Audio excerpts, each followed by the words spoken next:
Boa noite a todos.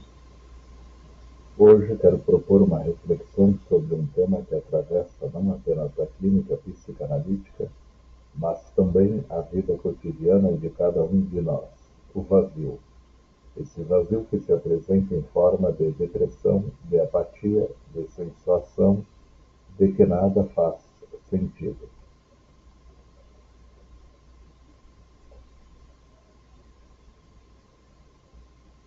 Sigmund Freud, em O Mal-Estar na Civilização de 1930, nos advertiu que a vida em sociedade impõe renúncias pulsionais inevitáveis para que o laço social se sustente.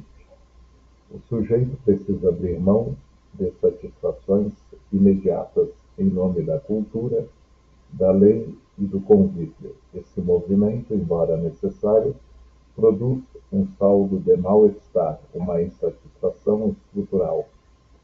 Freud afirma que chamamos de felicidade no sentido mais restrito vem da satisfação, geralmente súbita, de necessidades represadas em alto grau, sendo, por sua natureza, apenas possível como fenômeno episódico. Ou seja, a promessa de uma felicidade plena, contínua, é uma ilusão. Na modernidade líquida descrita por Zygmunt Bauman, essa tensão freudiana se intensifica. Ele escreve: na modernidade líquida, as condições de vida mudam antes que as formas de agir se consolidem em hábitos e rotinas. O sujeito, nesse cenário, se vê diante de uma exigência constante de reinvenção, de adaptação, de performance, mas, ao mesmo tempo, perde referências sólidas, vínculos estáveis e narrativas consistentes de sentido.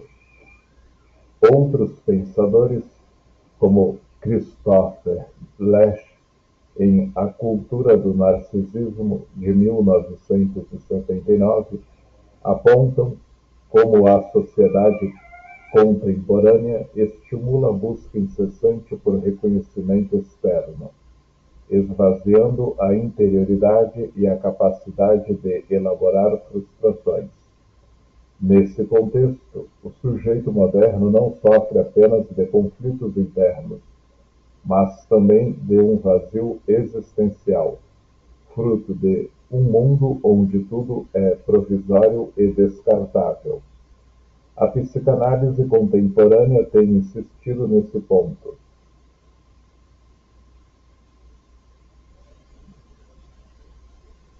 Joel Birman, por exemplo, observa que o sofrimento psíquico hoje não se apresenta mais sob as formas clássicas da neurose freudiana, mas sob novas modalidades ligadas ao vazio, à apatia, à angústia difusa. Isso significa que, diante da aceleração e da fluidez do mundo atual, o sujeito se depara não só com sintomas clássicos, mas com estados de desinvestimento, de esvaziamento da vida psíquica. Winnicott já dizia que não há saúde sem a capacidade de estar só, de sustentar o vazio criativo, mas, em nossa época, a solidão frequentemente é vivida como abandono e o silêncio como ameaça.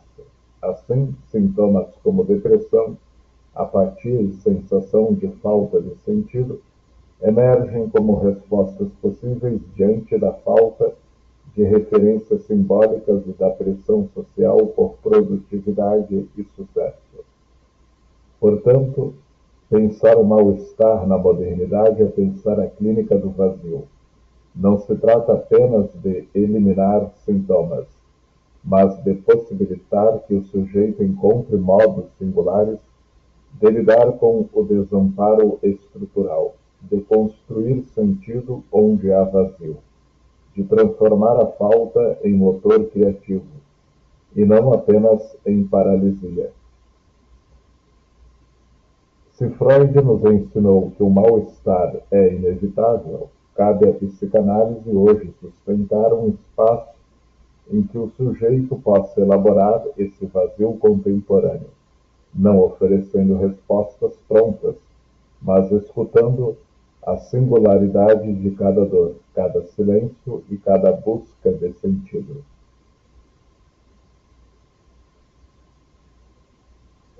A depressão, cada vez mais presente nas estatísticas e nos consultórios, não pode ser reduzida unicamente a uma questão de desequilíbrio químico, como muitas vezes a sociedade contemporânea tenta enquadrá-la. Ela é, antes de tudo, uma experiência subjetiva complexa, que revela algo sobre a relação do sujeito com o desejo e com o sentido da vida. Em muitos casos, a depressão aparece como uma resposta psíquica ao esvaziamento do sentido. É como se o sujeito dissesse, com o corpo e com a alma: não há mais para quê. Freud, em seu texto Luto e Melancolia, de 1917, já nos mostra que na melancolia o sujeito se identifica com o objeto perdido, e a perda se volta contra si mesmo, em forma de autodepreciação, desvalorização e sensação de vazio interno. Ele escreve: na melancolia, a sombra do objeto caiu sobre o eu, ou seja, não se trata apenas de uma tristeza, mas de um empobrecimento vital, uma identificação com aquilo que foi perdido.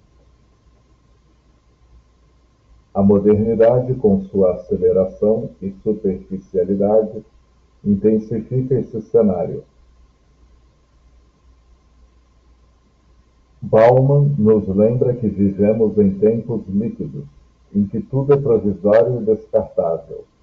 Nesse contexto, vínculos frágeis e ideias inalcançáveis corroem a experiência subjetiva, gerando um sentimento de insuficiência permanente. A depressão, nesse sentido, pode ser vista como um colapso diante de uma exigência impossível de sustentar. Já a apatia, tão comum em nossos dias, revela uma espécie de cansaço existencial. Não se trata apenas de fadiga física, mas de um esvaziamento da motivação, da capacidade de investir em algo ou alguém. A apatia é o sintoma do vazio, quando o desejo se cala, quando não há mais motor psíquico capaz de mobilizar o sujeito. É um silêncio do sentido, um deserto de desejo que atravessa a vida cotidiana. Winnicott, ao falar sobre a importância da vitalidade psíquica, lembrava que o sujeito precisa experimentar a sensação de ser vivo, de sentir-se real. Quando essa experiência falha, quando o ambiente não oferece sustentação suficiente, instala-se o que ele chamava de estado de não integração. A apatia pode ser compreendida justamente como esse estado, uma suspensão do viver, em que o sujeito parece estar presente fisicamente, mas ausente existencialmente. Birman, psicanalista contemporâneo, observa que a depressão é a doença da modernidade, marcada pelo esvaziamento das referências simbólicas e pela falência da capacidade de sonhar. Esse ponto é crucial, quando o sujeito perde a capacidade de imaginar, de projetar, de investir em algo para além do imediato.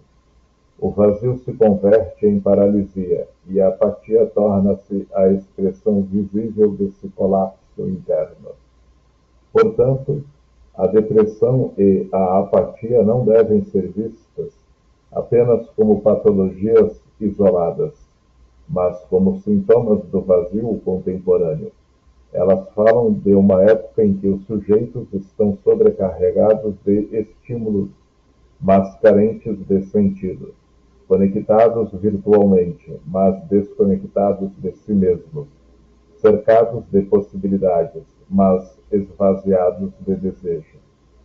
O desafio da clínica é escutar a depressão e a apatia não como falhas a serem corrigidas rapidamente, mas como sinais de que há algo do desejo e do sentido que precisa ser reconstruído.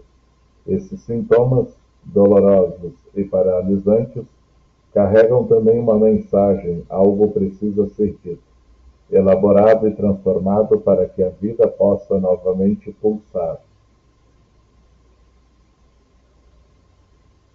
A psicanálise não reduz a depressão a um desequilíbrio neuroquímico, nem a apatia a uma simples falta de vontade. Ela se coloca em outra posição, a de escutar o sujeito em sua singularidade, entendendo que cada sintoma carrega uma verdade, uma mensagem, um modo singular de existir diante do vazio. Freud já dizia que o sintoma é uma formação de compromisso, uma tentativa do inconsciente de dar forma àquilo que não encontra palavras.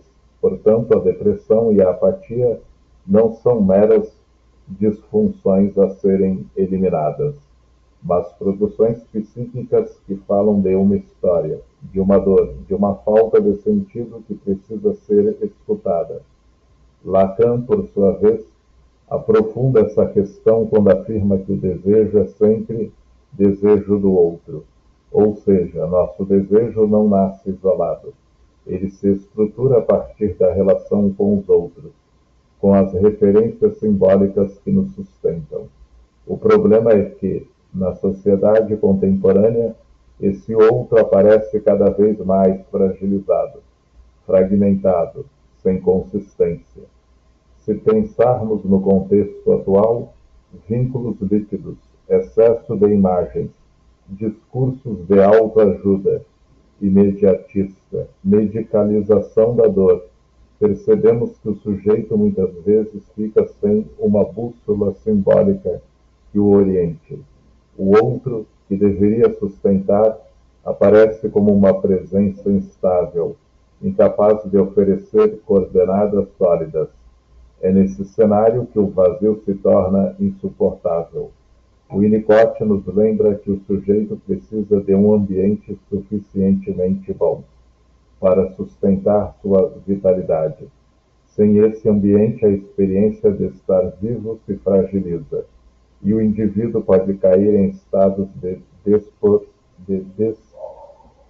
despersonalização, apatia ou desespero silencioso.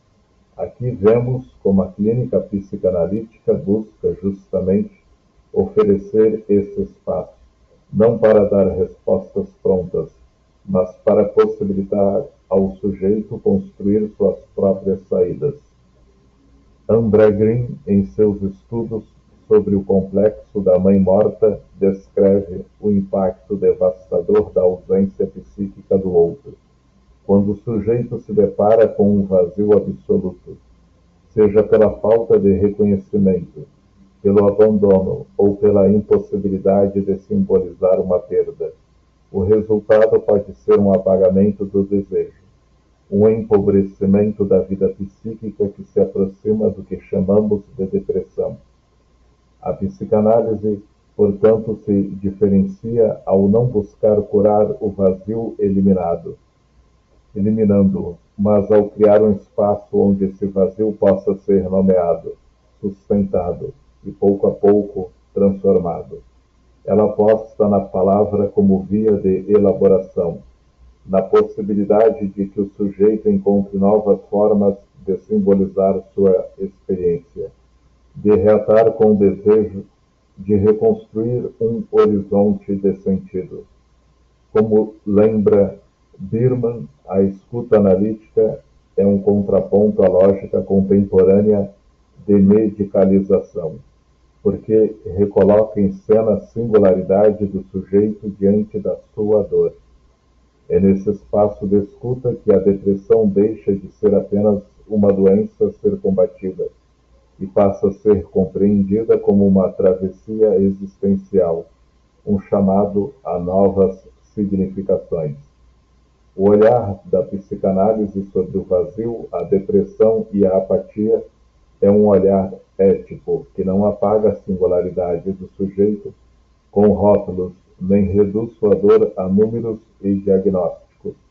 É um olhar que sustenta a falta, que respeita o silêncio e que confia que, mesmo no mais profundo vazio, há algo que pode emergir como palavra, como desejo e como vida. Nietzsche, ao anunciar a morte de Deus, não apenas apontava a falência das antigas garantias metafísicas, mas também antecipava a sensação de desamparo que marcaria o sujeito moderno, sem o chão sólido da tradição religiosa ou de narrativas totalizantes. O homem se vê lançado a um horizonte aberto, mas também vertiginoso. Essa ausência de fundamentos pode ser tanto uma oportunidade criativa quanto uma experiência paralisante de vazio. Viktor Frankl, em sua logoterapia, destacou que a questão fundamental da existência não é a busca pelo prazer, como em Freud, ou pelo poder, como em Adler, mas pelo sentido. Ele próprio, sobrevivente de Auschwitz, testemunhou que aqueles que conseguiam manter um propósito, por menor que fosse, tinham maiores chances de suportar o horror. Como disse, quem tem um porquê enfrenta quase qualquer como. Essa afirmação ressoa fortemente quando pensamos nos impasses da subjetividade contemporânea. Na clínica, o que se apresenta com frequência é justamente essa demanda de sentido. O sujeito chega muitas vezes esvaziado, atravessado por ideais de sucesso, beleza ou felicidade vendidos pela cultura de consumo, mas que não respondem ao seu mal-estar íntimo. É comum ouvirmos relatos de pacientes que têm tudo: trabalho, estudos, relações, conquistas, e ainda assim sentem-se sem chão, sem desejo, sem alegria de viver. A psicanálise, ao contrário das soluções rápidas prometidas pelo mercado ou mesmo por certos discursos médicos, não oferece respostas prontas. Seu trabalho é abrir espaço para que o sujeito construa, a partir de sua singularidade, uma forma própria de habitar o vazio e, quem sabe, de encontrar novos sentidos. Lacan lembrava que o desejo nunca se satisfaz completamente, que há sempre um resto, um furo no simbólico. É justamente nesse furo que pode emergir a possibilidade de criação. O desafio na modernidade, portanto, não é eliminar o vazio, mas aprender a lidar com ele, em vez de tentar preenchê-lo com consumo, performance ou medicalização. A psicanálise aposta na elaboração, na palavra, na invenção de novas formas de laço. O sentido não está dado de fora, ele se constrói passo a passo, no encontro entre sujeito, desejo e alteridade.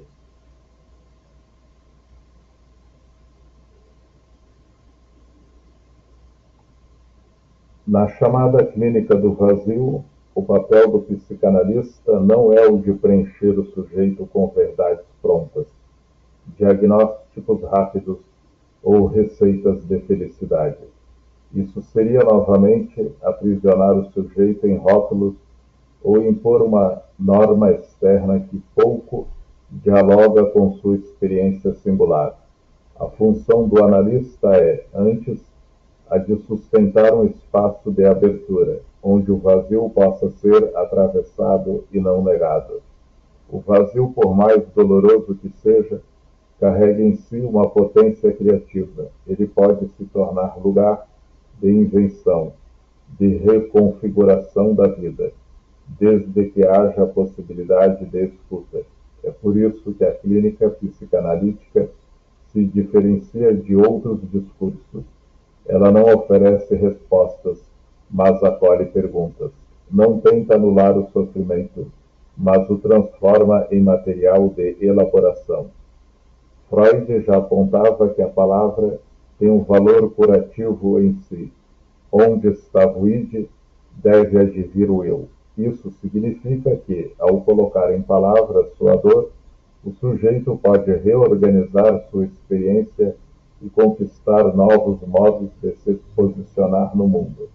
Lacan, por sua vez, lembra que a verdade só pode ser meio dita, ou seja, a análise não é busca de uma resposta absoluta, mas de um dizer singular único. Nesse contexto, o analista funciona como aquele que sustenta o espaço da fala, que escuta não apenas o que é dito, mas também os silêncios, os lapsos, os tropeços, pois é justamente nesses intervalos que o sujeito se revela. O Winnicott reforça essa perspectiva ao afirmar: é no brincar, e talvez apenas no brincar, que o indivíduo pode ser criativo e descobrir a si mesmo. O brincar aqui pode ser entendido como metáfora para o espaço analítico, um campo onde é possível experimentar novos sentidos, ensaiar novas formas de estar no mundo. Assim, a clínica se torna um lugar onde a apatia pode se transformar em gesto, o silêncio em palavra e o vazio em possibilidade de criação. Não se trata de devolver ao sujeito um sentido já pronto, mas de acompanhá-lo na tarefa árdua e, ao mesmo tempo, libertadora, de inventar um sentido próprio para sua existência. Pensar a clínica do vazio é, inevitavelmente, pensar a condição humana na modernidade. Vivemos em um tempo paradoxal. Há um excesso de imagens, mas uma profunda carência de sentido. Há uma abundância de conexões virtuais, mas uma escassez dolorosa de encontros reais, de vínculos sólidos, de palavras que toquem verdadeiramente. O sujeito contemporâneo, muitas vezes, se vê cercado por estímulos incessantes, mas por dentro sente-se esvaziado. A psicanálise, diante desse cenário, nos convida a uma posição radical. Não calar o vazio, mas escutá-lo. Não tratá-lo como falha a ser corrigida, mas como um espaço a ser atravessado. O vazio não é ausência absoluta, mas um campo aberto, fértil, onde algo pode ser criado. Freud já nos lembrava que o sofrimento não deve ser abolido, mas compreendido. Lacan insistia que o sujeito se constrói justamente a partir da falta, e autores como Winnicott mostraram que é no espaço transicional, no brincar com nada, que o novo pode surgir. Se a sociedade contemporânea tenta preencher cada vazio com consumo, diagnósticos rápidos ou ilusões de felicidade instantânea, a psicanálise se coloca no contrafluxo. Ela sustenta que é no vazio que algo genuíno pode nascer. O vazio não é o fim, mas o começo. Não é sinal de fracasso, mas possibilidade de reinvenção. E talvez seja exatamente aí que resida a esperança para o sujeito moderno, no reconhecimento de que o vazio não precisa ser temido, mas habitado, porque quando nos permitimos estar diante dele, sem máscaras, sem anestesias, algo novo pode emergir. No silêncio pode brotar uma palavra inédita, na apatia pode surgir um gesto, no vazio pode nascer um novo modo de existir. Assim, pensar a clínica do vazio é também um convite ético e existencial, oferecer ao sujeito não respostas prontas, mas a chance de criar sua própria resposta. E essa criação, por mais frágil e provisória que seja, é o que nos permite continuar, desejar e reinventar a vida.